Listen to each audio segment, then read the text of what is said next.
सावल को ये बात अच्छे तरीके से मालूम हो चुकी होती है कि अगर कोई उनकी मदद कर सकता है तो वो शशि है। शशि शहरयार की बीवी है। अगर शशि शहरयार से बात करेगी तो वो कभी भी इस बात के लिए मना नहीं करेगा। इसीलिए सावल पिया को लेकर शशि के घर पहुंच जाता है और वहां पर जाकर वो यही बात करता है। पुलिस ने पिया जी के बाप को गैर कानूनी तौर पर अरेस्ट कर लिया है और हम यही चाहते हैं कि आप शहरयार साहब से बात करें। वो डीएसपी है और वो फौरी तौर पर असलम को जेल से रिहा करवा सकते हैं। और शशि सावल से यही बात करेगी कि तुम्हें फिक्र करने की बिल्कुल भी जरूरत नहीं है, मैं उनसे जरूर बात करूंगी। तो शशि को जैसे ही मौका मिलता है तो वो पिया से ये बात करती है कि सावल जैसे तुम्हारी मदद कर रहा है इसका यही एक मतलब है कि वो तुमसे प्यार करता है। और पिया जी को भी ये बात मालूम हो चुकी होती है कि अगर उसे सावल शशि जी के पास लेकर आया है तो इस बात का एक ही मतलब है कि वो उसे पसंद करता है। इसीलिए पिया भी उससे यही सवाल करेगी कि मैं भी तो आपसे यही सवाल कर सकती हूँ ना। शशि आगे से उसे यही बात करेगी कि मेरी तो मजबूरी थी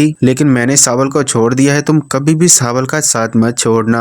और दूसरी तरफ सेठ दाऊद से ये बात बर्दाश्त ही नहीं हो पा रही होती कि सावल पिया जी का साथ दे रहा है और वो यही फैसला करता है कि क्यों ना सबसे पहले सावल को रास्ते से हटा दिया जाए ताकि उसका काम आसान हो जाए। इसीलिए वो अपने गुंडे भेजता है और सावल पर हमला करवा देता है। और सावल की खुशकिस्मती की वजह से सावल की जान नहीं जाती बल्कि गोली उसके बाजू को छूकर निकल जाती है। सावल जख्मी हो जाता है और सेठ दाऊद के भेजे हुए गुंडे वहां से भाग जाते हैं और पिया बहुत ही ज्यादा परेशान हो जाती है और वो फौरी तौर पर कैसे भी करके सावल को हॉस्पिटल में लेकर जाएगी। और सावल पिया जी से यही बात करेगा कि मैंने आपसे यही बात की थी कि आपको घबराना नहीं है, अभी तो हमने ये जंग शुरू की है और आगे बहुत ही ज्यादा लंबा सफर है।